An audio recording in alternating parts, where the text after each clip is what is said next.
Bo, quick question. If someone told you they just closed a development deal, led a church service, baptized a bass fisherman, and wrestled a gator, would you assume that was 4 different people?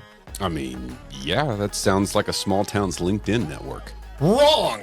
That's one man, one myth, one Chuck Welden.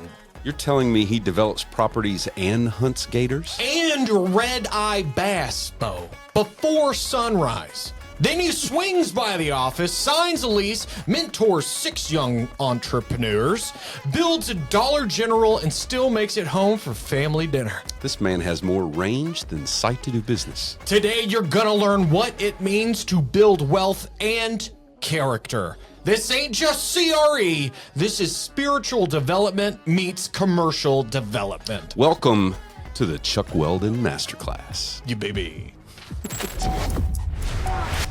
8, 7, 6, 5, 4, 3, 2. Welcome to Commercially Speaking, the only commercial real estate podcast where a former Marine Arabic linguist tries to teach CRE to his younger brother who once confused underwriting with copywriting. To be fair, that's still an ongoing issue. Exactly.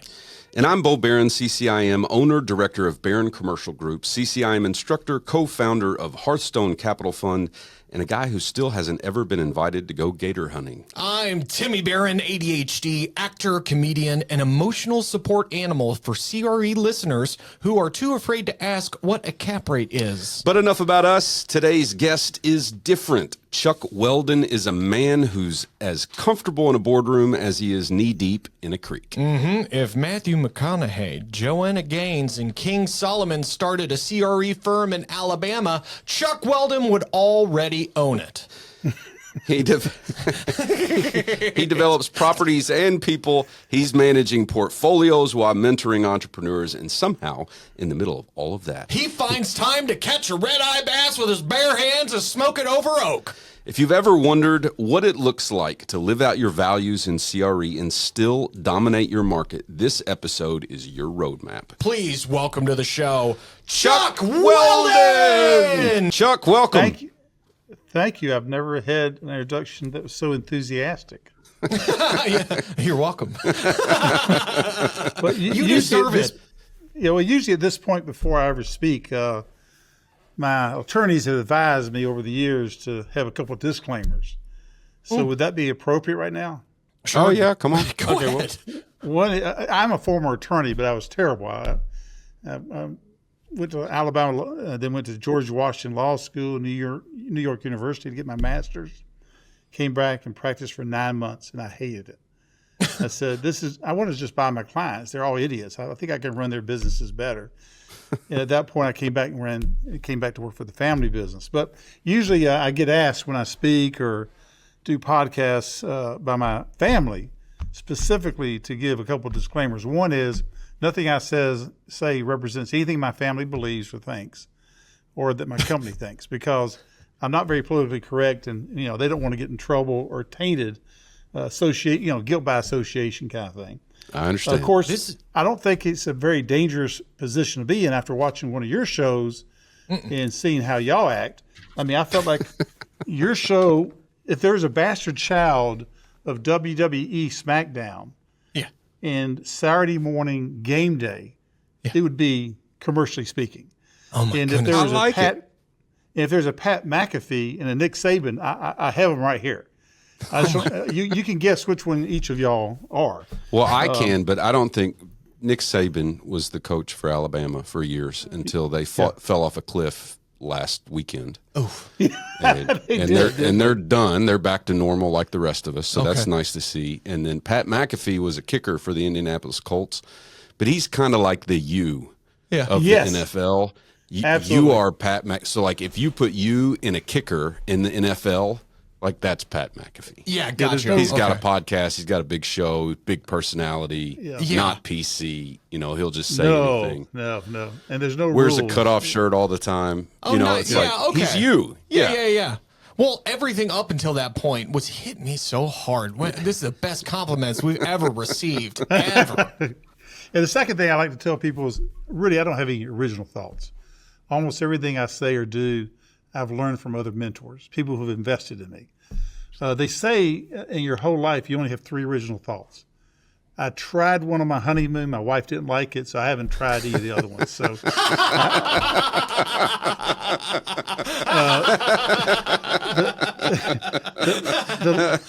the third thing maybe is I became a Christian in college, and maybe to understand the lens in which I look through things. I'm from the Reformed theology tradition, which basically means God's in control. There's no random ions in the world. Everything is happening on purpose. But somehow we're responsible for what we do. So that's how we approach even our business, is the idea that we think the same God of business is also the same God of spiritual, and we should run the same. So we do KPIs. We treasure what we measure. If we don't measure something, then we don't treasure it. So we do KPIs and constant evolution or continuous improvements of everything we do, both from the business side and the spiritual side. So I think those 3 lenses will help your customers or your audience to have a lens of how I look through things, and maybe that helps them interpret what I'm trying to say. Hey, if you're new to commercial real estate investing, you probably know the feeling. Brokers, underwriting, raising capital, where do you even begin? And that's why CRE Investor Coach exists, to give new and emerging investors a clear step-by-step path to closing their first deal. I believe in this program so much, I actually joined the team as an adjunct faculty member. That's how committed I am to helping more people get into the space right now. Whether you want to go at your own pace with on-demand training, launch your first investment with expert coaching, or scale with a mastermind of other ambitious investors, there's a roadmap here for you. Inside, you'll learn how to define your investor identity, analyze deals with confidence, talk to brokers like a pro, raise capital, and build a real acquisition pipeline without all the guesswork. This is about building a business that blesses your life, not breaks your spirit. So if you're ready to stop spinning your wheels and actually get in the game, check out the link in the show notes and start your journey today. Learn, launch, and scale with CRE Investor Coach. This episode is also brought to you by Site to Do Business, commercial real estate's most advanced toolkit, providing commercial real estate professionals like me with premier data, mapping, and marketing tools to win business and revolutionize decision-making. Visit stdb.com. I love it. I love the disclaimers, the setting it up before we take it all in. I'm going to steal that first disclaimer. That would work perfect for me. Oh, yeah. Of like, I thought he was talking about you. I know. It sounds like that's like, if you don't mind, I'd love to use that disclaimer. I think that would help big time with all the conversations I have with anybody. Yeah. Well, I'll tell you another good one, Timmy, when you speak is usually if I speak after somebody that's kind of famous, I'll say the 3 hardest things in the world to do are to kiss a girl leaning away from you, climb a fence leaning towards you, or be the speaker after Timmy Barron. Yeah, that's a good one. That's a good one. Yeah. So I'm just trying to help you out on as you go professional on this. Oh, fantastic! Thank you so much. Thank you so much. I really appreciate it. Kiss leaning away. Yeah. Fence leaning toward you. Mm-hmm. And I tried both of those. Those are hard. Those are both hard to do, by the way. Yes. Yeah. I think one of them might get you in trouble. Anyway, yes. Chuck, let's jump into, I'd love to hear like a 5-minute origin story. It might go longer. Who knows? You seem, you seem to be someone who speaks in bumper sticker slogans, which I love. With a lot you get from a lot of Southern people with big personalities. I'm so interested in your background and what led you to what you're doing now. So, what's up, Chuck? I'll take a journey for 4 or 5 minutes. Born in Alabama, decided to go to Alabama and become a finance major. But maybe I should say first that I never went to church with my parents. I went to church one time with my parents in Williamsburg one time. Went with my grandparents a lot. They were both Southern Baptists. And I got baptized several times at these revivals. But I literally did not know there was 2 Josephs. I mean, who's the guy on the ass that's got this really bright colored jacket? I mean, are they the same guy or 2 different people? I didn't even know there was 2 Josephs. That's how little I knew about the Bible. Gotcha. So I get to Alabama, and in a fraternity, one of the guys in the fraternity house, you have to meet with every fraternity member and they give you 4 facts that you have to memorize. Otherwise, you get abused somehow. Mm-hmm. And one of the guys made me memorize the 4 spiritual laws of Campus Crusade. It was the first time somebody had ever told me, you can't do something on your own. It requires this guy named Jesus to die on the cross and all that. And so I became a Christian through that process. Met my wife in Alabama, got married, went on to law school, and then master's, came back, practiced law for 9 months, hated it. Got invited back to the family real estate business, and so that's where I ended up. At that point, I was really kind of unsatisfied. Felt like, if I was really sold out for Christ, why wouldn't I be a preacher or apologist or something like that? And that was a big problem back in the 80s and 90s. It was very common for people to question the value of work. Mm-hmm. And so a couple guys wrote a book called Your Work Matters to God. I think it's Doug Sherman and William Hendricks, maybe. I think that's who it was. But they wrote this book, and I read it, and I thought, wow, God cares about business. It's all right if I stay in business. In fact, I may be able to do something positive with business. And so that's kind of the journey that going through that helped me realize I didn't have to go do vocational Christian work to really have an assignment and have value in the kingdom. So came back to the family business. I run the development side. My brother, Bill, runs the property management company. We manage 20,000 apartments, 15 states, about 800 employees. Then I run the development group. We've done thousands and thousands and thousands of apartments and thousands of single-family homes and quite a few hotels as well. And then my cousin works with my brother. And then Robert Field, the clever name Weldon Field, runs the financial area, accounting, back office, and then also does some development as well. My father, my uncle, and his father started the business back in 1977. So still, after I saw some success in career, I still started wondering, could I do more for the kingdom? Now, I've been on about 20 mission trips with my kids and my wife. I took every child on a mission trip by themselves, and then multiple trips with the family. And on one of those trips, I met some kids from Sanford University. We got back to Alabama. One of them said, hey, can I intern with you? I said, I don't need an intern. It's going to be a waste of time. It's going to cost me time. You're not going to add any value. He said, well, Chuck, I can research anything you want. I said, I have one question, only one question. How can I be more effective as a Christian in business?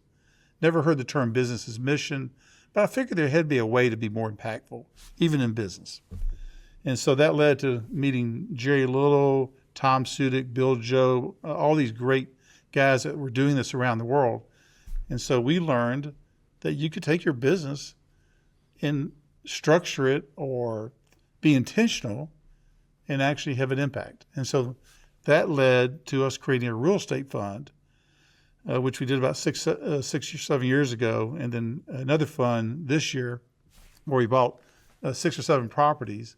And basically we put on each of those properties 3 to 6 guys and girls, usually a couple, usually some single females, single males. And their goal is to act like Young Life on apartments. Mm-hmm. And they give us 10 hours a week. We give them a rental discount, and we give them a fishing pond to fish in.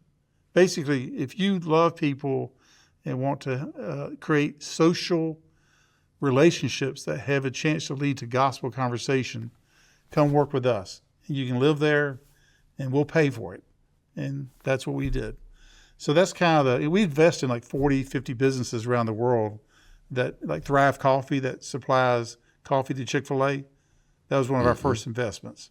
So we've invested in a bunch of BAM companies on 5 continents. But one day we woke up and said, wow, how much do I really know about honey in Zambia? How much do I know about a Christian bookstore in Thailand? How much do I really know about cheese in Moldova? What if I did it in my own company? Because the cobbler's kids had no shoes. We weren't doing it ourselves. We were doing it all around the world. And we said, let's do it in Birmingham. And so that's kind of brings you up to speed as to how probably Bo and I met through some of those relationships. So that's a quick 4-minute, maybe, I don't know. How long? Yeah, that was really good, succinct, and yeah, good job. We'll go deeper into it now. Before we move on, I am curious, how is the cheese in Moldova? It's expensive because I don't think I've got any distributions. Oh, good to know. Good to know. But sometimes in some of these businesses you invest in, you're really providing jobs and having impact. Some you really are going to have good returns. Several movies we've done has been good returns, but not every, hey, it's private equity, it's venture capital. There's a risk. So was it Brian Crawl that introduced you to? How did this happen?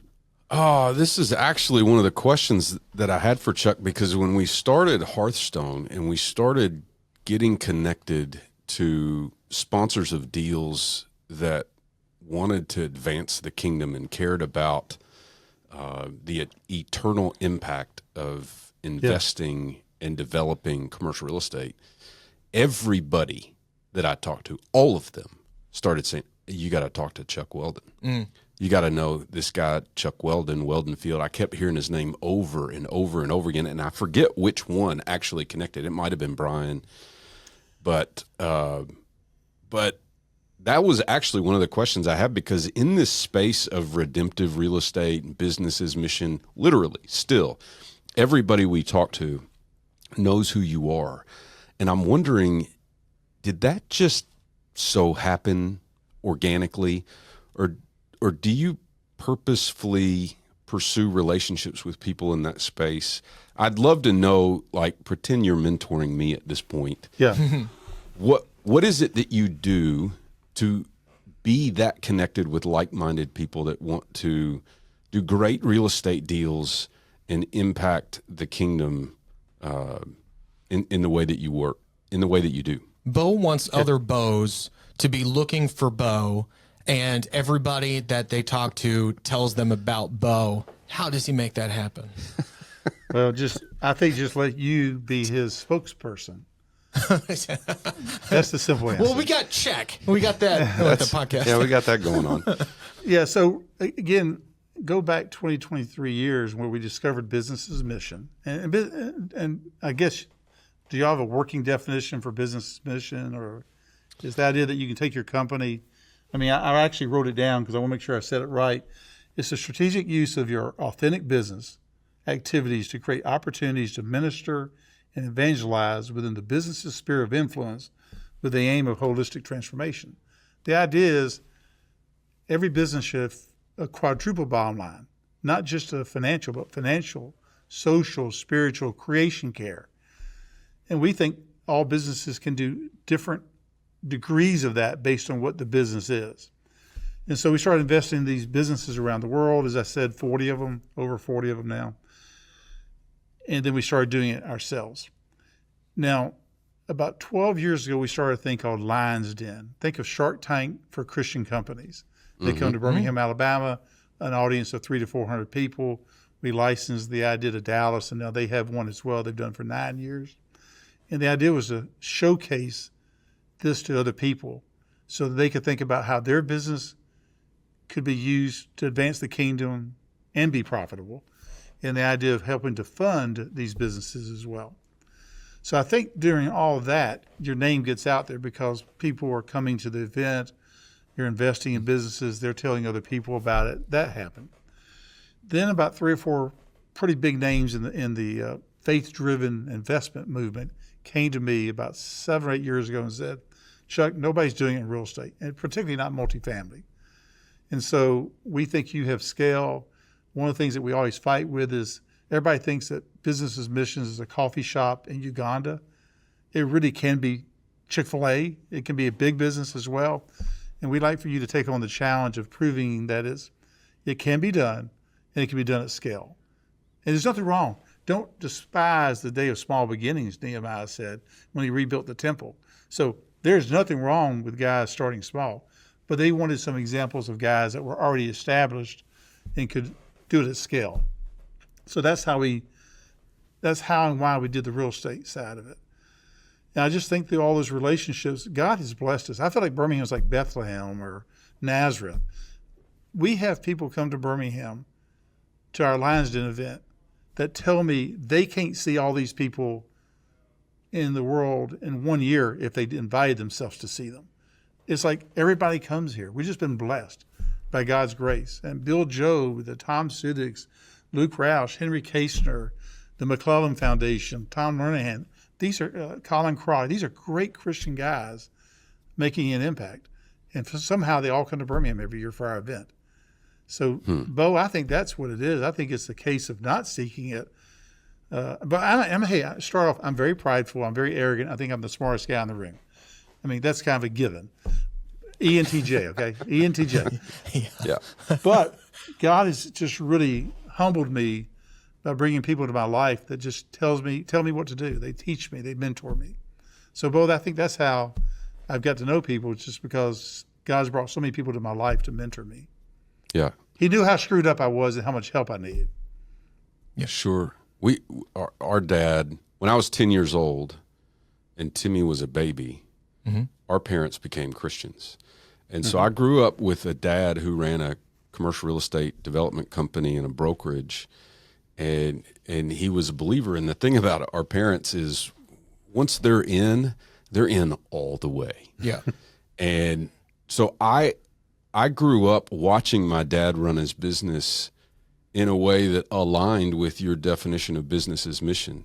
Like what you just described is what I just saw. I thought that's what business was. Yeah. And so it's a huge blessing that my example of a businessman was my dad. And that's how he did things. And so, as I've been involved tangentially with some organizations like C12, and as I've read about business as mission and some of these other things, I'm like, I get it. That's so the sacred secular divide was never part of your language. It really wasn't. And that to me is one of the great lies of the devil, is that there's a sacred secular divide, and we compartmentalize our life, and as a result, we don't do what we can do. We don't understand our assignment in His creation. So that's great. Y'all have been very blessed. Yeah, I was actually in my mom's womb when she got baptized, born again. And I think that explains why I'm so different. Yeah, you and John the Baptist. Yeah. Yes. Or is it, no, oh, sorry. Yeah, John the Baptist jumped in her mother's womb. That's same right, thing when he met Jesus, they were both in the womb. Yeah, that's right. John just tried to throw him a high five through the womb. Yeah, that's right. That's right. Well, we've got, this is not labeled a Christian podcast, and so we will have a lot of listeners that might be hearing what you were talking about for the first time. So I want to, like Bo oftentimes will slow things down to make sure I understand what's being said. I want to do the same with this, because there's a lot, like you said, you grew up in this. This is second language to you. Sure. Or this is your first language, really. So when it comes to like making an impact, I can see people thinking, like, oh wait, if you're running a business that's not a, that's. Let me reframe this for you. Yeah, help me out here. I think you know what I'm trying to say. I think so. Maybe over a year ago, we did a short little bit, maybe a short episode on why Christian principles in business is good business. That's one of my notes. And I wonder if you could unpack, like, how does living out your faith in business work for those bottom lines you were talking about? Because some people out there are like, they don't follow Jesus, maybe they haven't got there yet, or they just don't think it makes sense to them, or whatever the case is. These ideas and these truths still really work in business. And so I wonder if you could just unpack that a little bit. Is that kind of along the lines of what you were? Yeah, I was going in a different direction, but let's start here. Okay. Yeah, because this might answer some of the questions. Because just to tag on to that, what does it mean to people who are not Christians that want to do business with you or want to rent your apartment? Right? Are they included? How are they included? How do they not feel excluded? But I think that your question here will help to. Sure. Well, you've asked two or three questions. The first thing I would say is, we believe being a follower of Christ is the unfair business advantage, because the very guy that made us, made the systems, made math, made the stars, made geology, made biology, the guy that made everything gave us the Bible, and if we follow it, it's kind of like an owner's manual. If you don't follow the owner's manual for your car, it will not last as long. I think the Bible is an owner's manual. And I think if we follow it, which I don't 100% do, if we follow it, we will be better citizens, better employers, better employees, better husbands, better wives, better everything. So I think it's an unfair advantage if you follow those principles. And in society, everybody appreciates servant leadership. Everybody appreciates sacrifice. Everybody appreciates you go first. And that's part of what Christianity teaches us. Now, we don't discriminate at all. At our company, there's no litmus test for anybody being a member of our company or a resident that they're Christian or not Christian. We want to be around everybody, and we want to learn from everybody, and hopefully maybe they see our witness through the process. Yeah. But I think if you run your business the right way, I mean, look at Chick-fil-A. I mean, I think they're perfect evidence of that. They run a great company. They run it with Christian principles, and it seems to work. Society likes it. People like the product. Now, if you have a terrible product and you just say, I'm a great Christian, I'm very faithful, sure. You got a product that sucks, you're not going to get business. But then you're not really doing excellent business if you have a bad product anyway. So right. I think that's part of the deal. Let me make this a little bit more tactical or granular. Yeah.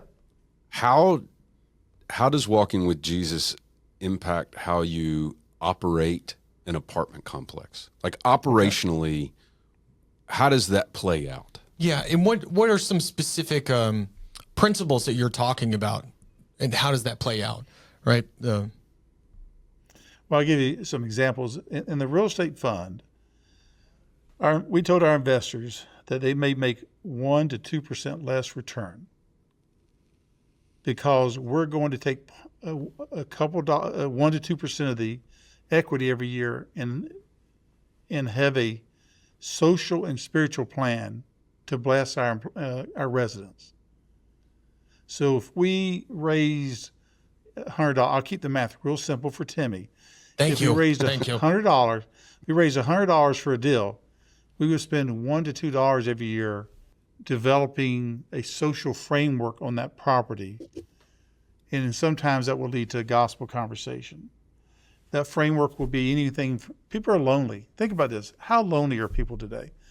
They say that in an average apartment community, you only know 3 other people on the property. Now, that's a lot different than it was 15 years ago, 20 years ago. And we don't open our doors. We are scared of COVID. We're scared of all these, our shadow. We're scared of everything. So by having parties, we have an event every month, a major event that everybody in the property is invited to. Then we have smaller events during the month as well. So we're spending money creating a social fabric for people to have relationships. Because Apartment Life, which is a great group that does something similar to us, and we use them on other properties, they have pretty much proven that once you know 4 people, you're 50% less likely to move out off the property, just to save a few dollars, because you have relationships. So that's an example of something. Number 2, we have a benevolence fund. We had an old man at a property down in Pensacola.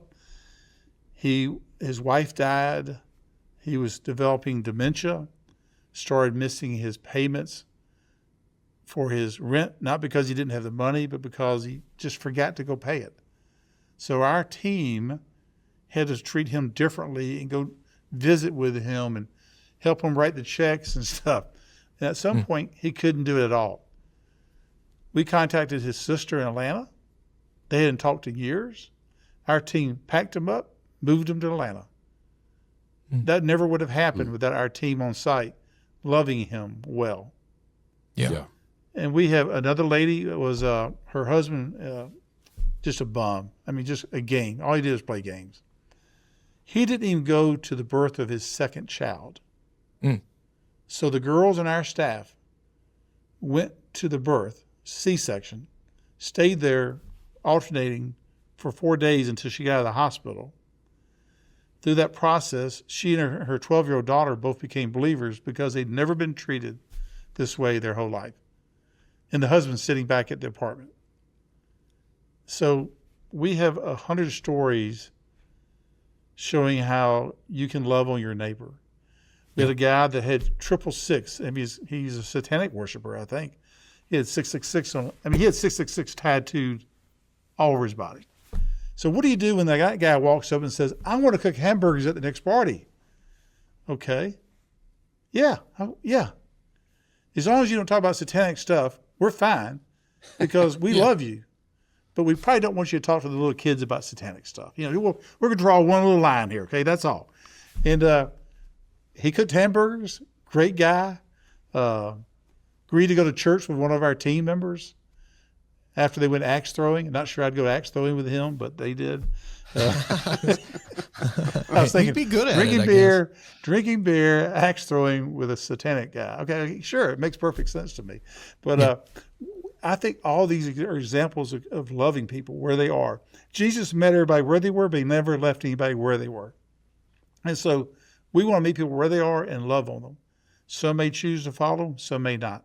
But we want them to be a better person for meeting us, regardless of what they decide in the future. Right. So that's 4 or 5 examples. I could give you 20 examples of where our team is ministered or loved on people on the property. You mentioned earlier the phrase, what you treasure, you track. What you don't measure, you don't treasure. Gotcha. So I probably said it backwards. So we were in a meeting one time, one of our big investors, a guy named Ramon, a great guy, strong believer. He said, Chuck, I love investing with you. And I love giving money to the church. He's a great Catholic, a strong believer. He goes, but is there a place I can do both where I can see the kingdom advanced and make good returns? And I said, well, actually, we're starting a real estate fund. So he invested with us. This is a little sidecar, okay? I'm going to get on a soapbox just for a second. Come on. There's some things I don't like to hear. I hate sitting down with people who are saying they're doing business as mission or kingdom impact investing or kingdom investing, that kind of thing. And I'll say, well, what do you do? Give me some examples. Do you measure? And when I hear the following 3 phrases, God's in everything we do. Okay, so you do nothing. We just care about human flourishing. What the hell does that mean? I mean, what does human flourishing mean? Now, it can be Christian, or it could just be, I want to make sure everybody can read and write. And that's a good thing. But the Muslims, the Mormons, the Hindus, everybody wants that. As a Christian, I'm uniquely positioned to do more than what everybody else is doing. I care about people more than that. So when people tell us they don't measure what they do, we'll say, well, do you keep score on how many times you had sex last week? Do you keep score on your personal best weightlifting? Do you keep score on how fast you ran the mile, your golf game? How about your business? Do you keep score on your profits? But you're saying this one area, this one black hole over here, spiritual area, we don't keep score. We don't keep score on the inputs, and we don't keep score on the outputs. We have 50 inputs that we measure and about 6 or 7 outputs that we measure to know whether what we're doing is having a positive impact. If we don't see the results we would expect, just like if you didn't see the profitability that you expected, you would do continuous improvements. You would make changes to your business plan. We do the same thing in our spiritual plan. We meet weekly to talk about nothing happened at that property this week. Why? We even developed a heat map that shows every apartment on the property, and we can track if we've met that resident, have they been to a party or an event with us? Have we had a spiritual conversation with them? What kind of interactions have we had with them? Because our goal is to meet everybody on the property and be a blessing to them. So that heat map shows me, if I look over here and these 2 buildings over here have nobody has talked to anybody, usually there's a reason. There's always a reason for everything in life. There's a reason for nature. Sure. You just got to figure out what the reason is. And usually it's like, oh, there's a creek there, and you have to walk around to get, it's amazing the barriers that exist that you don't think are barriers until you really study something. Right. So now, getting back to your crazy. Yeah. Well, getting back to your soapbox, though, you told us there's 3 things you hate to hear, and then you gave us 2. You gave us God and everything and human flourishing. I'm curious to know what the third is. I'm trying to think what the third one is. I have it written down in my notes over here, but I was trying not to look at my notes. I'll figure out the third one. It's just the idea of people, well, no, it's not treasuring. It's not measuring. It's not measuring. Oh, gotcha. Oh, That gotcha. you don't No, measure something I see. because you measure everything else in life that matters to you. Right. I found this interesting because we had. Do you know John Marsh? You are both Alabama. Oh, he knows. I've met him a couple of times, and I've met his son one time. John's a very colorful speaker. I mean, he's got some great sayings, and he's from Opelika, not Selma. I know you know that now. Yes, I do. I do know that now. That's right. Yeah, we had John Marsh, and John Marsh is an ENFP, so just like me. Yes. But he also talked about measuring things, and yes, he did. when his life got turned around, the first thing he did was he did that with his money because he was so much in debt, and that just bled into everything else. You're talking about the same thing. This thing in particular is something I'm not very good at as far as like measuring. I don't, I guess I live more of thinking more of like, oh, I'm just going to live in the moment or, be present, which I think is important to a degree, but it needs to be balanced with being able to measure, especially if you got goals and you're trying to work towards something. And then when I think about it, there are certain things that I do measure, but there are things that I can measure even more and get better at measuring. But when it comes to him and what I'm hearing you say, and when it comes to business and the goals of not just making money, but that the freedom that it gives you to give and impact people's lives on several different levels. What is there a particular verse, or is there something in the Bible that specifically talks about measuring it in this way? Well, it talks in the Old Testament. It talks about test God, test what He will do. Giving to His storehouse, and you can't outgive God. There's several verses on that. 1 Corinthians 3 talks about Apollos watered, Paul planted the seed, and God, caused the growth. So those are examples of investing in other people, but nobody's a lone ranger. That's. I mean, I know that's not what you asked, but to us, we view ourselves as always being part of a community. Whatever we do, who knows what the next day someone else is going to do, and meet that same guy or meet that same girl. So we view ourselves as part of a community. So, to give you an example, we tell our folks, if you share your faith and the guy goes ballistic, just say, "How about them Braves?" I mean, don't force anything. We're not in the game for a short run. This is not a short game. This is a long game. So be kind to people, love them, respect what they want to do, invest in them, but don't force anything because that's not good for anybody. Yeah. But there's plenty of verses on investing ahead of time and to test God. He says test Him. I think it's Malachi that talks about testing God. I think it's the only verse in the Bible that talks about testing God. That's is about money. Yeah.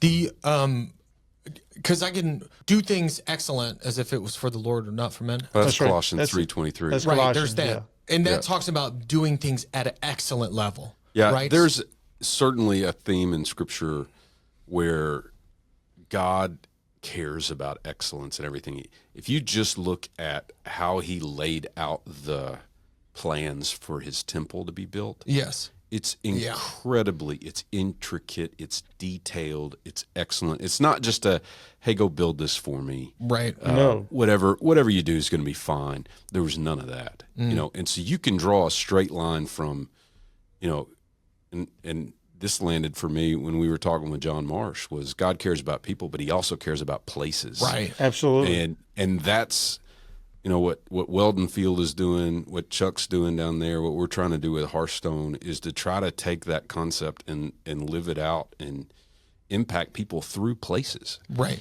And I used to think it was all about people and the places were just a little bit arbitrary. And I've changed my thinking on that. Yeah. That's just cool to see. Yeah.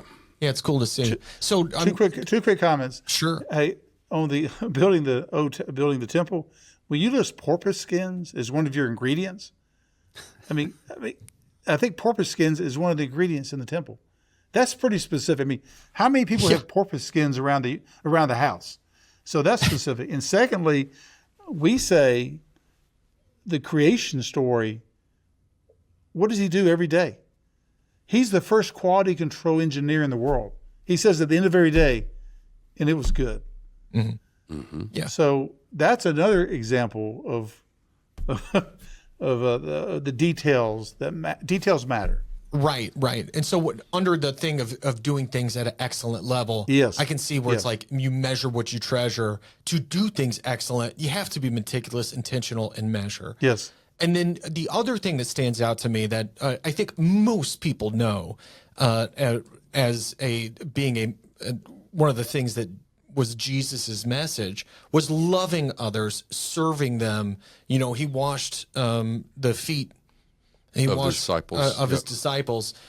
He cared and loved the people that the Pharisees were shunning or ignoring or turning their nose up to. You know, he went and he was around sinners. He loved them. He loved. In fact, on most them. of the time when it said he hung out with sinners, yeah, it meant prostitutes. Oh, yeah. Well, Like, just consider right. what it would look like now if you've got some pastor and he's got a heart for people in such a way that he's hanging out with prostitutes. Like, how would that play today? Right. And so you do that, right? Prostitutes and tax collectors, and these fair, You know, that exists. There's a podcast called the Whatever Podcast that has a lot of OnlyFans girls, panels of OnlyFans girls that come on, right? Which would be like the equivalent today of a prostitute, in a way, right? Sorta, You're selling your body, and you know, even if it's just online, and then the host of it has Andrew Wilson, who's a Christian, and some other Christians, Charlie Kirk, right? They will come on and they'll have conversations with these people, which I found very unique. When I saw the show or saw clips of this, I was like, this is very interesting, because it's the exact same thing you just described of Jesus going out and hanging with prostitutes. They go there, and you know, whatever you think, if you're familiar with the Whatever Podcast, I'm not too familiar with it, but I just found that very interesting that that's what they're doing. But coming back to what I was saying was the principles to run your business on, right? Mm-hmm. Like, to run your business biblically is good business. You know, I'm trying to really boil it down to, okay, excellence, service, caring about others more than yourself. And I'm trying to think of some other ones that would be in that list. Chuck, what would you say? Well, I listed 3 or 4. I think you just hit 2 of them. One was servant leadership. The idea that leadership is great, but servant leadership is even more impactful. Sacrifice. Will you break that down? Well, servant leadership is the concept that even though I have authority, it's Jesus washing the feet. Mm. He was the leader in that example, but he chose to take the position of the lowest servant in the house, was the guy that washed the feet when you walked in the house. I think that was the lowest guy in a typical house at that time. So he chose to show that he loved everybody so much he wanted to serve them. And I think you can do that in business many ways. You can give fair wages, or more fair, or even better than fair wages. I mean, don't just pay what you can get away with. If you've been blessed, I'm in no way socialist. I'm in no way communist. Don't misunderstand anything I say. Sure. But I do think we can be generous in how we treat people, whether it be time off, whether it be salary, whether it be we provide money for missions trips for people. I mean, there's so many different ways you can have an impact on your employees or on your residents that can advance the gospel, advance their lives.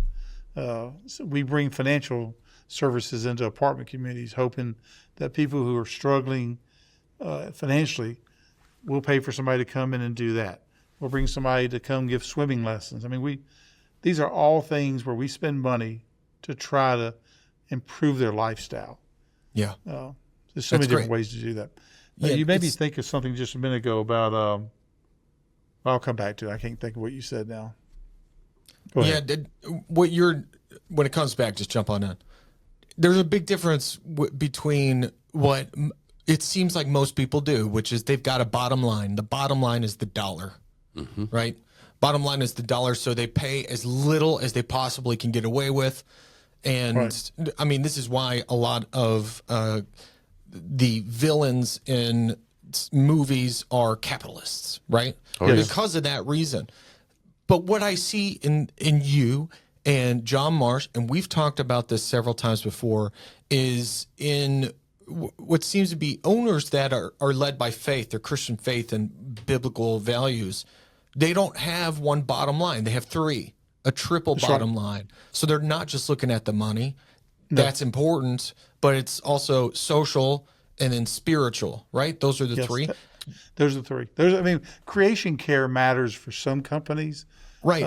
How we treat the environment, but that's kind of an outlier. It's important, but it's usually not as important. Yeah, you mentioned creation care when you're mentioning the let me give you an example. Give you an example about apartments.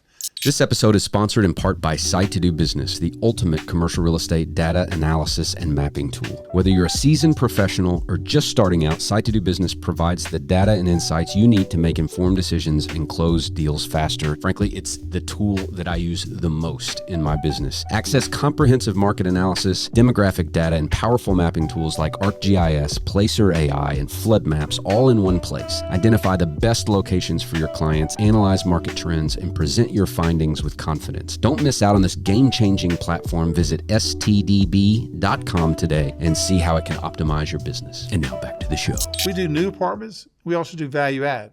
So every time we take an older property and change out the windows, change out the doors, have energy savings devices, to the extent we make that property and get rid of some of the functional obsolescence so that people are excited to live there again, then we just stopped 200 units from being built further out. I mean, to the extent that we rehab and do what's called a value add, that is good for the concert. It's good for the environment. It's good for everybody. Yeah, it reduces urban sprawl. So we think that there is a piece to that as well. Yeah, I've never heard that before. Creation care. Before we talked to you today, and that's interesting. Yeah, it is. I was going to ask you what you meant when you said that because I hadn't heard that term before. Right, but it's like it's more creation care is talking environmental. Usually the three words you hear is, and it goes in this order. The wackos will call it environmentalism. Somebody in the middle will be conservationists, and then more of us that are hunters, fishermen, we call it creation care. Because we're not stopping the creation from, there is impact from us being here.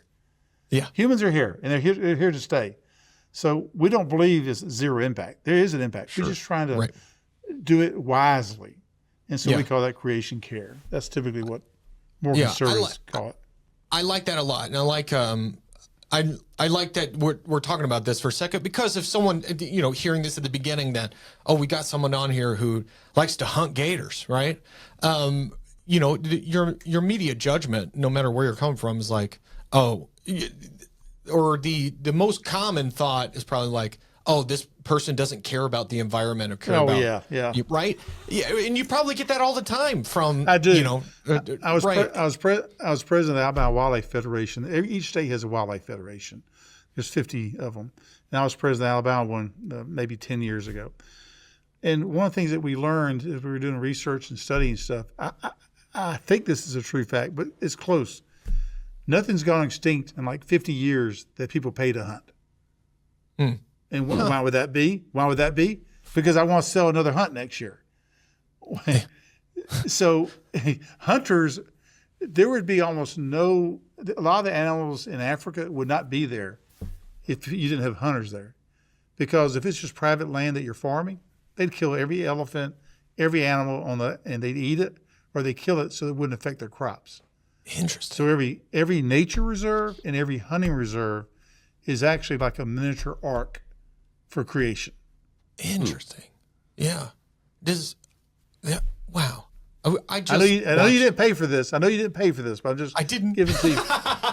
I didn't, but I just watched Lion King with my girls for the first time. So Okay. Circle of Life is fresh in my head. Yeah. I want to say one other thing. I want to say one Yes. thing. Ministry. Y'all talked about ministry a few minutes ago. Ministry's messy. If it doesn't take long, your lives are messy. My life is messy. Ministry is messy. We had one guy that worked with us, and we had to let him go because of a bad decision, and that was very difficult to do. But ministry is messy, and because you're involving people who are sinful, who make mistakes, and that's why love is so important. And so going back to the things that we can do, part of the Christian principle is love. I mean, we always want to tell the truth. Love without the truth is not love. But truth without love has no value. So we believe that love and truth have to go hand in hand. And another way we say it is nobody cares how much you know till they know how much you care. And so we teach our teams, show people you care. Show them that when their daughter's sick, their car is broken down, they've lost their job. Find ways that we can serve those people. And that's why we have a benevolence fund. We'll loan money to people. We'll give them a rent discount maybe for a time period. We'll have people that need to transition to another property, but they can't find somewhere. We'll let them stay a few more months with us. It's a case-by-case analysis. But the point is, those are all examples of showing love. And our investors are trusting us that when you spend that 1% to 2% per year, we're doing it in a wise way. And so we have freedom to go spend that money and to show love to people. Yeah. It's dawning on me, one of the reasons I do this podcast with you, right? And when it first started, this wasn't on my mind, but in a sense it was. I wanted to understand what Dad's business was and what you do. I had no clue, right? But this has morphed a little bit in a way because of the more people we're talking to, the more you are seeing the nuance of this business. You're seeing a different view of it that most people don't see unless they're in it or involved. Sure. And coming from the world that I come from, as far as, being in Chicago in the art scene, very, very left-leaning, very, for a time, woke. No matter what side you're on, you can paint the other side of the aisle with one brushstroke, right? But there's so much in between, like on both sides, right? But I'm really seeing a different view of what you hear from people that don't understand but disagree. And they don't necessarily see, if only people could see more beyond what they disagreed with, they would find that the goals are very similar, of loving and wanting to help other people, having empathy for others. It's just, you could reword that, I bet, but I think you did a good job. Yeah, I find it, I really appreciate the guests that you find as well, and hearing this side of things. I like being a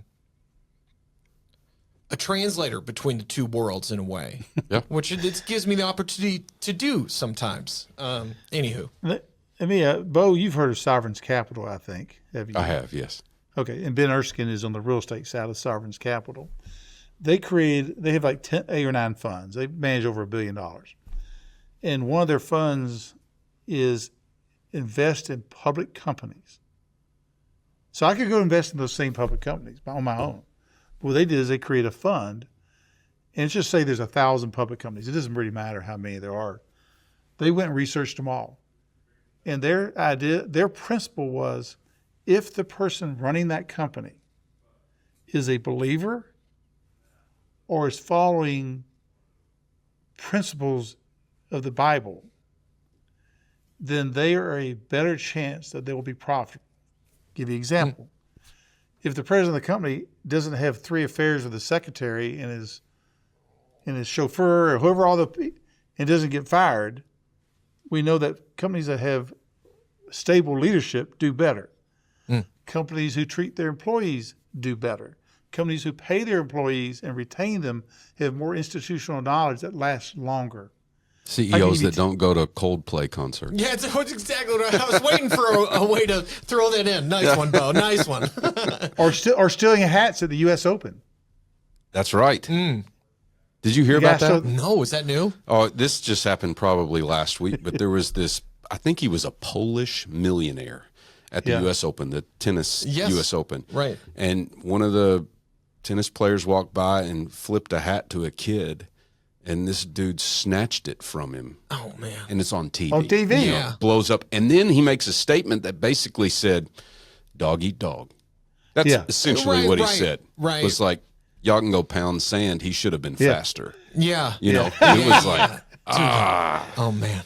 it was So my bad. point, though, that's right. My point, though, is all those principles, if you do that in business, all the things, we could list 10 of these, the principles. I just listed 4 or 5 quick ones. Sure. You should have a better long-term outcome. I'm not saying you'll be more profitable tomorrow, but long-term, if you do those things, and that's another evidence of, you asked earlier, what are some examples of how living life from a biblical perspective Yes. can make your business more successful, and your family more successful as well. But anyway, their fund has about a couple % higher return than the general index does because their guys they're betting on the good guys, not the guys lying on their tax return, lying how many times they use their jet this week for personal purposes. All the things that we read about scandals all the time. Yeah. Hey, I wonder if we might transition. I want to hear about what you're working on now. You mentioned you've got, I think you're working on your second fund. Yes. But I'd love to hear about what you're doing now and the impact that you're trying to have associated with all those bottom lines we talked about. Okay. Let me think how to approach this. Since you can edit, I can think out loud with you. Absolutely. Yeah, come on. Absolutely. Yeah. So, the first fund had 5 properties in it, and it's been totally deployed, and we've sold 2 or 3 of the properties, and the other 2 properties will be sold over the next 2 or 3 years. Our premise was the fund needed to be 7 to 8 years. As you know, Bo, most value-add multifamily is a 3 to 5 year or 4 to 6 year investment. I know that too, by the way. I know that too, by the way. Yeah. Okay. I should never underestimate Timmy. No, please do, actually. Please do. Act like I know nothing, but I'll jump in if I do, just to brag. Good. Okay. I want you to. So we do 7 to 8 years, which actually reduces your return by 0.5%. But the reason we do that is we want to create relationships with our residents. And to have that relationship, it takes time. We have found that the first year that we're on a property, we're really in their house. I own it physically. I have the deed, but I'm really have come into their house. It takes a year for us to earn their respect, show them that the value add is going to make their life better, that they'll be happier where they live, that our service and quality and making sure the pool's working and the elevators work, all the things that the prior owner may not have done, we have to show that over time. So the first year or so, we don't really have much impact. But we think that we can go deep over the next 5 or 6 years. And so that's why we have 7 to 8 years in our fund. In our second fund, we'll probably have 3 to 4 properties. We're buying larger properties in this particular fund. From a financial perspective, we're offering market rate returns, less maybe 1%. Although I would tell you, based on the stories we hear and how long people stay, and people say they don't want to move because you did this for my daughter. I mean, all the stories I'm hearing and anecdotes suggest that we're getting benefit, that we're just investing. We're not spending money. We're investing in our relationships, which leads to lower turnover. They leave the property in better shape when they leave it. They give you better ratings on the internet. All those things translate into more money for the investors. Yeah. From a social side, Bo, we continue to develop and learn the personality of each property. They're not the same. You go to Bessemer, which is on the west side of Birmingham, it's one personality. You go to Alabaster in Shelby County, you go to Huntsville next to the Space and Rocket Center, where we have a ton of foreigners. I mean, like, because of the Space and Rocket Center, drive scientists and everything else. We're learning that every property has a different personality. And for us to become friends with those people, we need to know what they like. We don't need to come tell them what to do. We need to meet their needs. I mean, sure, I do want to eventually talk to them about Jesus, but really, I want to know what they need or what they want. And so we're learning that more and more with each property. Like, for instance, we skipped a group. We sat down the second or third year after we started the business. We drew an arch. I go bow hunting. I like to bow hunt. We drew an archery target. What do you call it? Target. Thank you. Thank you for translating. Bullseye. This is charades. Yeah, we drew Gator. We said, yeah, that's right. We said, who's in the outer circle? Who's in the next circle? Who's in the next circle? Who's in the next circle? And we said we left somebody out. We typically have 15 to 40 construction workers for 2 to 6 months at the property. We never even thought about being their friends. Right. Most of them come here and stay here for 2 to 6 months. They seldom go home because their income levels don't allow them to. They want to work 6 days a week. They don't want to go back to Knoxville or New Orleans or Orlando. They want to stay in one place, save money, support their family. We said, well, what if we, because they're largely Latino, what if we hire a pastor who comes and takes them to play soccer, has cerveza and tacos one night, hands them out Bibles in Spanish. Just love them. They've never been treated with respect by anybody. Nobody's ever said, what are y'all doing this weekend? Right. Unless they were trying to get them to work over the weekend. Right, We're saying, right. what are y'all doing that we can spend time together? Right. So that's an example of learning the needs and the cadence of the property so that you can meet the social needs of all your residents. And we keep a master list of 100 types of parties, activities, events that have worked. And if we give a brain freeze, we just kind of sit down and say, okay, let's try one of these ideas. But we really want the ideas to come from the residents and the people on staff, on site, because we want to serve them. From a spiritual perspective, we've had over 9,000 15-minute prayer walks on our properties over the last 3 or 4 years. So that's 9,000 times somebody's walked around for 15 minutes. If they run into Timmy and Timmy's walking his dog, they're going to say, Timmy, how can I pray for you? Timmy, how you doing? I don't think I've met you before. We teach them how to meet them and ask them how to pray for their family. Just start off simple. Just show them that you care, that you love them. We've had 41 people pray to receive Christ. Another 64 people who are have become who go back to church. I mean, we have people go back to church. I mean, my favorite story is the couple in Pensacola. They show up. We try to meet everybody within 15 days and tell them that we have this thing called, resident cares team, that we want to spend time with you. We're going to create social fabric. We want you to come to the parties, events. We want you to love being here. And we also have some Bible studies if you ever want to come. That's all we say. So this couple said, we want to come to the events, but don't ever invite us to a Bible study, ever. Okay? Your wish is our command. And they said the reason we don't want to be invited is our parents are believers. We're living together. They're mad at us, so we don't care about the Bible. 4 months later, after coming to all the parties, they say, that Bible study, maybe one. Invite us to one. We'd like to come to one. 3 months after Bible study, they say, we kind of got convicted that maybe we're living in sin. Maybe we should get married. 3 months later, they said, we don't know anybody in town. Our parents are out of town. They don't live here. Will y'all go to the courthouse with us? Watch us get married and have the party afterwards.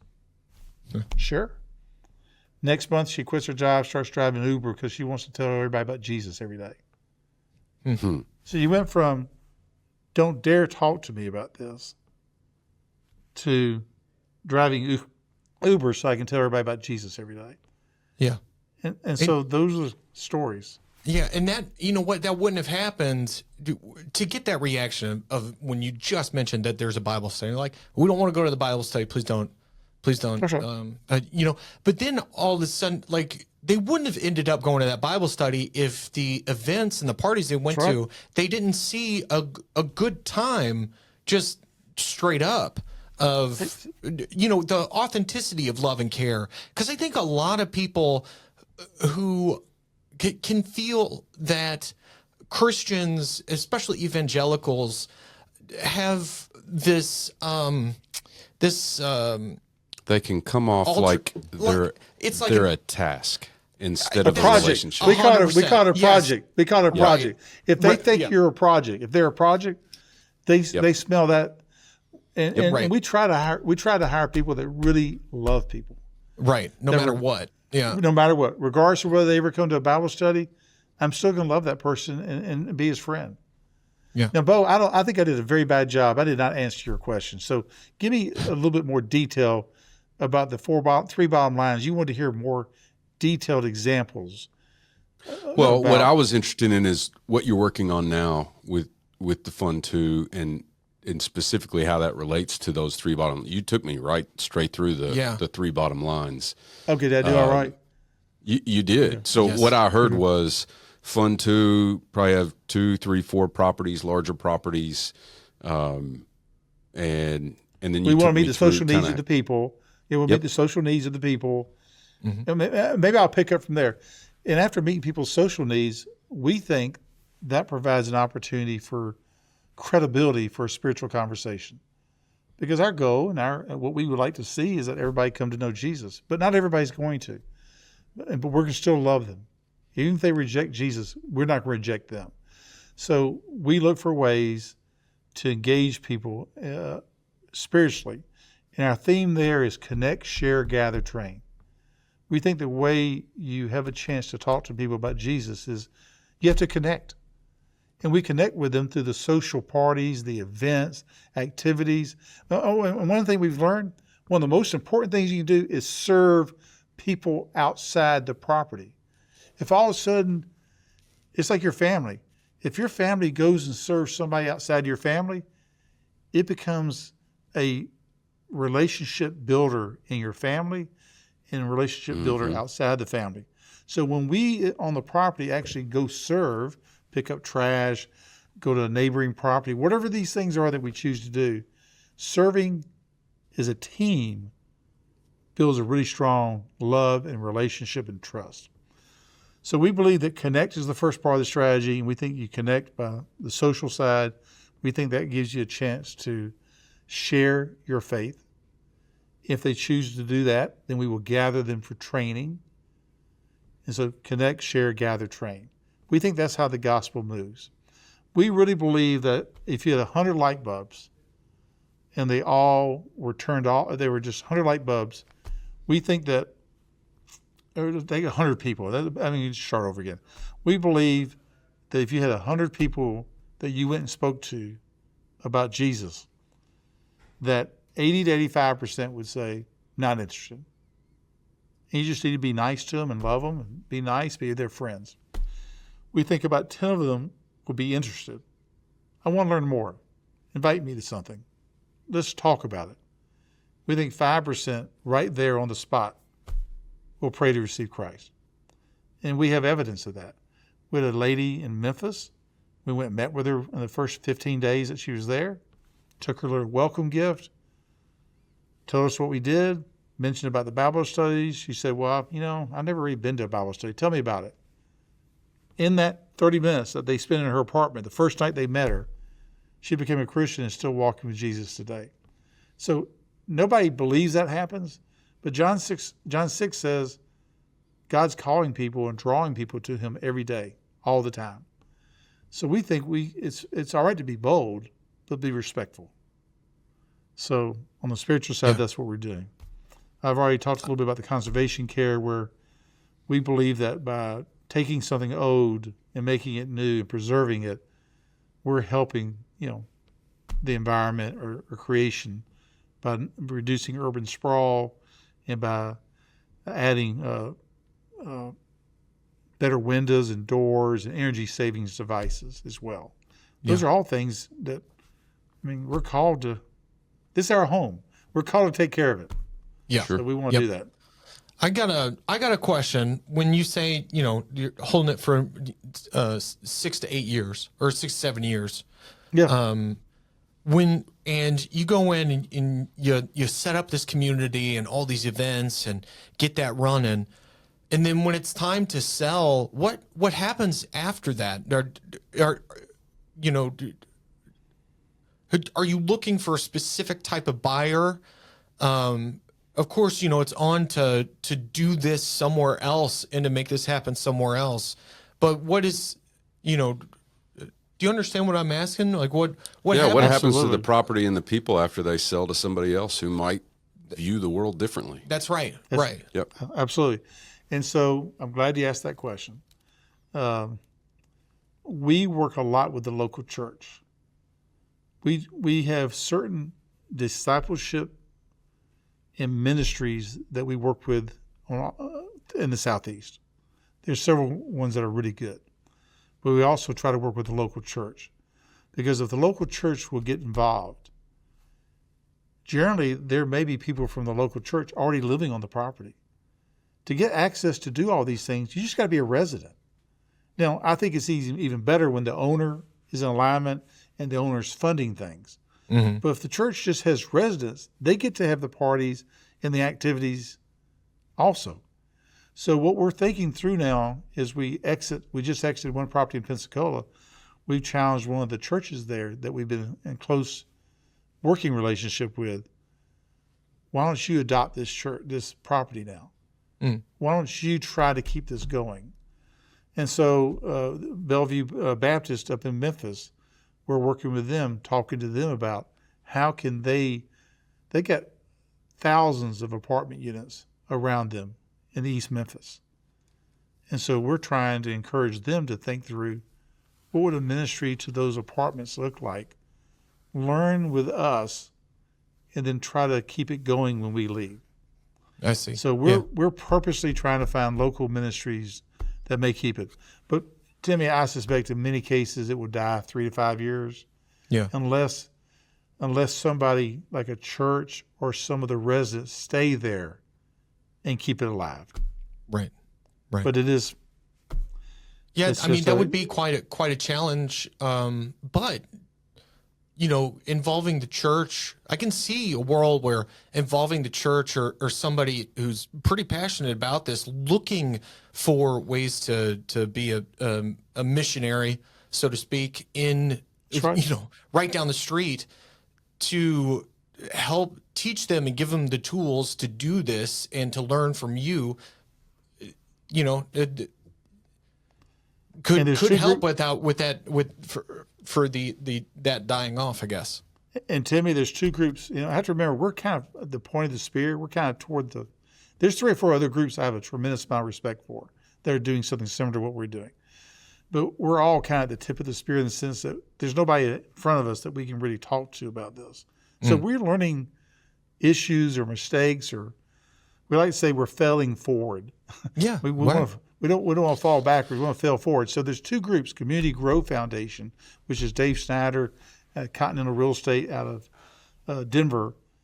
He's challenging some of the big churches in the West and Southwest, and he's going to them and saying, "How many apartments do you think are within 5 miles of your church?" And nobody ever knows. He'll tell them 23,000. He'll know the answer. How many people in in your church you think are already living on those properties?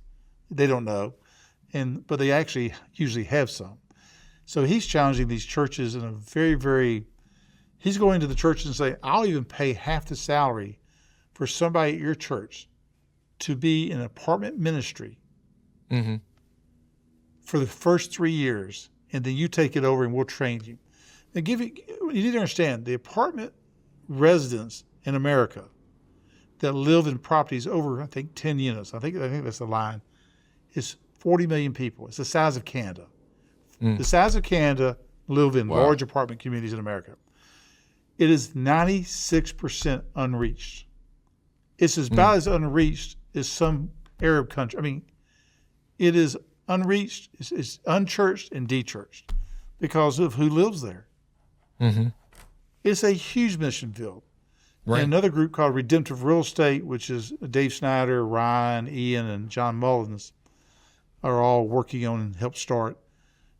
They are having conferences where they bring people like me and you, Bo, and other real estate multifamily guys together to talk about, did you ever think you could do this? If you wanted to do it, this is how you can do it. Right. And so we've had 2 or 3 events in Birmingham where we brought in 15, 20 people and told them what we were doing. Now, we've told everybody you can improve on what we're doing, but at least know that you can do this. Just go do it better. And we learn from them. So there is a movement, both Redemptive Real Estate and Community Growth Foundation out there trying to figure out the problem when we leave. Right. You're like bulldozing. Yes, that's what we are. A trail that, now there needs to be people, some tour guides taking people down that trail. Pioneers and settlers is what they call it. Yeah, pioneers and settlers. Well, look, here's what they've done. They've recognized a way to deploy resources the Lord has given them to steward in a way that gives them access to people who don't know Jesus. Mm-hmm. They've taken advantage of that so that they can love on people, build relationships with them, connect, share, gather, and train. Mm-hmm. And then because of the nature of these investments, there needs to be an exit at some point. Right. Either that or they just have to recapitalize and take their investors out or give them an opportunity to stay in. But sure, there's generally an exit. And so how can they go to some of the local ministries or local churches and say, look, I've got a mission field for you right here. Do you want it? Right. Yeah. Yep, that's it. And then most churches, even if they wanted to, wouldn't even know what to do with it. Right. But they've already built the model. It's like, look, let me show you how we've done this. Right. All you got to do is keep this rolling and have somebody with vision and passion and energy who loves people to spearhead it. But I bet that's a challenge to do. It is, because churches really come in 2 or 3 flavors. Most churches just take care of who is already there. Right. I mean, and then there are some churches that are more, I would say more creative or more missional minded. And that's the churches we look forward to collaborate with. We're standing on the shoulder of giants. Apartment Life has been doing what we've been doing for 20 years on 300,000 units. We're doing a little bit differently than they are. But, we've learned a lot from Pete Kelly. He has been one of the greatest men I've worked with in this field. And he's been very generous and gracious to us. But we believe that every company, here's where I think I'd like to tell you. We believe every company has a certain amount of missional potential. And what you should do if you're a Christian is inventory that missional potential. And I'll explain what I mean by that. And then decide how much money and time you're willing to spend to harvest that missional potential. So to us, missional potential is the intersection points between us, in our case, the people that live at our property. Basically, we have people living on our property, and we think that we have the best chance to speak to them. There's only 2 places that people spend a lot of time, if you can really get down to it, unless you're in prison. One would be work, and one would be home. Mm-hmm. We have people at home for 8 to 14 hours. We have huge windows of opportunity for intersection points to get to know people and love on them. Nobody else has that. The people got to live somewhere. They don't have to work somewhere. They can work from home. We think that risk-adjusted, from a BAM perspective return, that multifamily is the best sector of all businesses out there. Mm. Yeah, I see that. Now, because it's not crazy. It's not like you're making a movie, which you either make $1 billion or you lose $1 billion. I mean, it's more predictable. I mean, you're in real estate, Bo, for a reason. There's a predictable perspective in real estate that you don't have in a lot of other sectors or industries. But yet people are living there, and we have a lot of time with them, and we get to know them. And they're going to be there for a year on average. Most people are actually there for 2.5 years, but the minimum they're going to be there is a year. So I don't have to be, it's not like being on an airplane.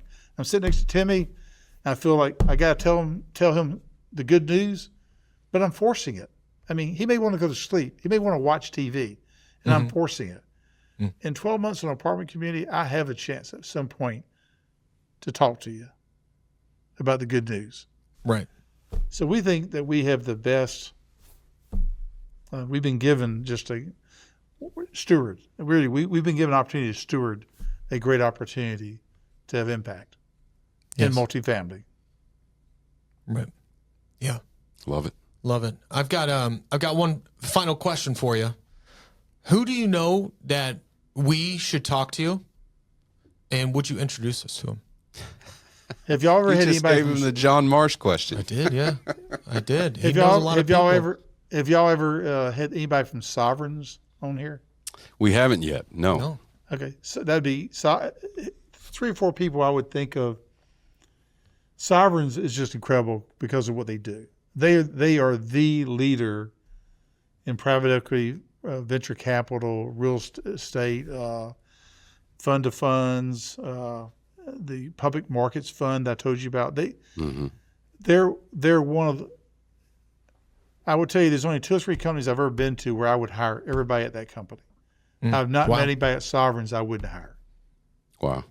I'm on boards of several companies I wouldn't hire anybody I've met. I mean, so that's why I'm on the board. I'm trying to fix it. But somebody from Sovereigns, if you want to hear a really interesting story, like really interesting, Bill Job. He spent 38 years in China. He was a Baptist preacher, went over there to do BAM, thought he would just start a church. In 6 weeks, they changed the rules. Americans could own companies. And I'm a boring Presbyterian / Baptist kind of guy, okay? You know, what are miracles? You know, what are tongues? I mean, Sure. But people like Bill Job and Al Caperna, I've watched their faithfulness for 20 years, and it stretched me into new areas of my life to realize, you know, we're scared about talking about things that we should be talking about in the more conservative corners of the church. Bill Job and Al Caperna are 2 guys I would highly recommend you visit with. They're individuals. They both have been very successful in business and in ministry. Awesome. To give you an example, Al Caperna bought the last gay bar and the last abortion clinic in Toledo, Ohio, and shut them down.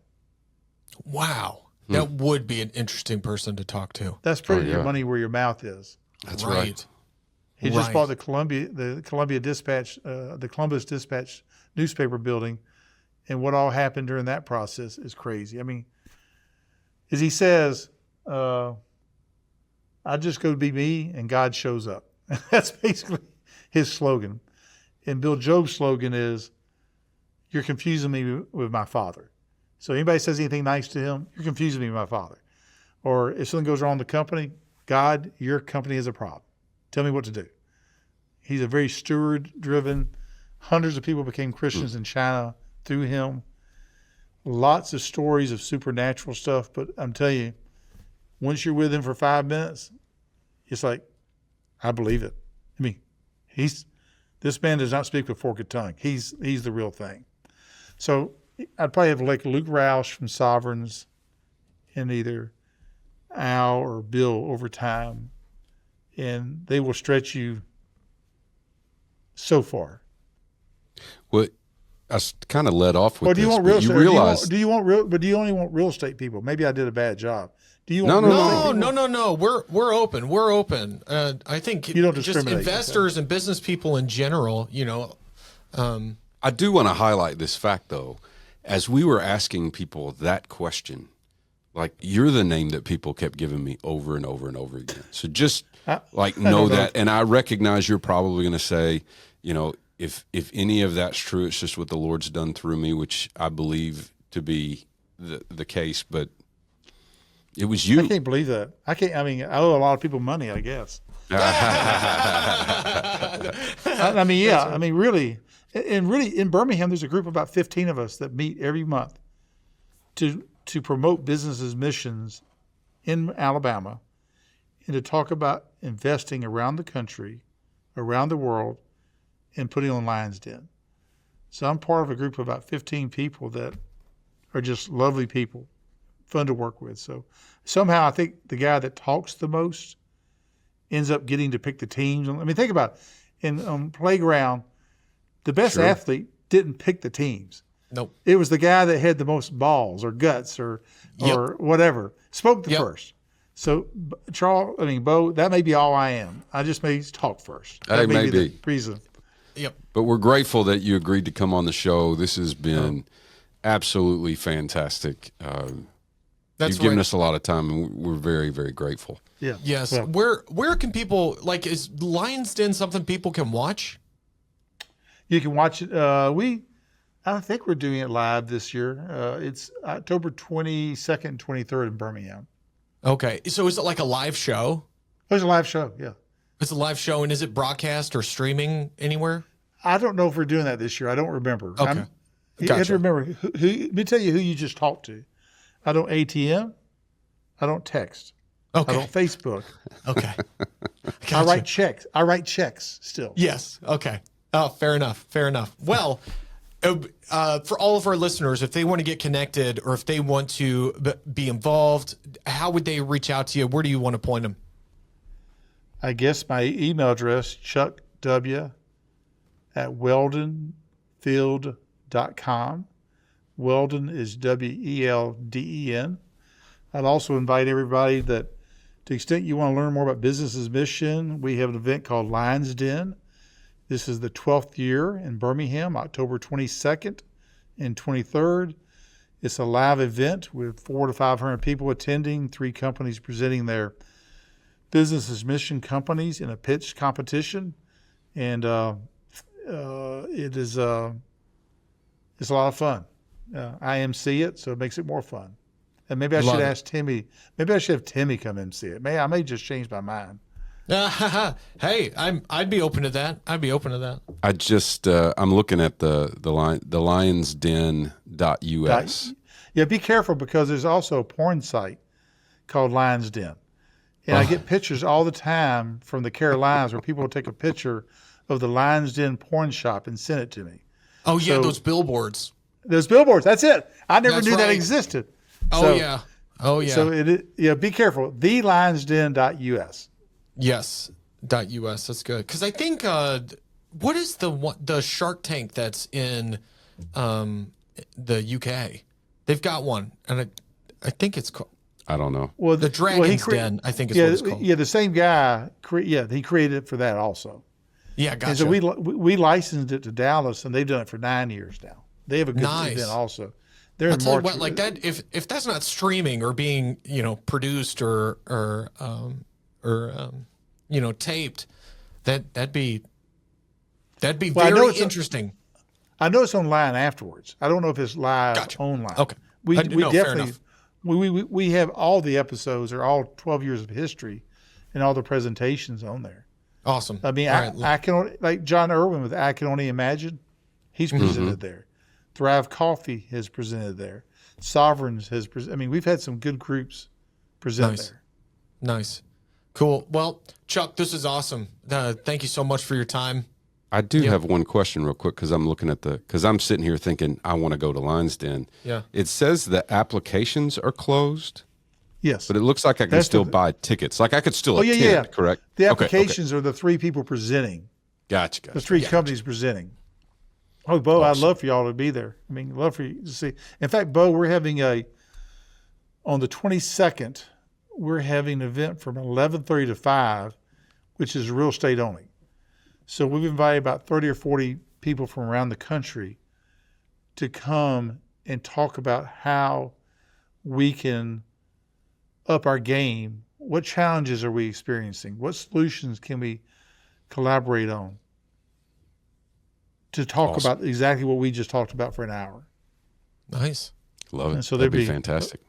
Yeah, so if you're able to come, let me know, because I'd probably like for you to say something there. So. Okay. Get Holy on moly. it. Now Yeah, I'm get nervous. On it. Get on it. Yeah. Get on it. Sweet. I'll send you the invite that I sent out to the other people. I was going to talk to you about today anyway. So. All right.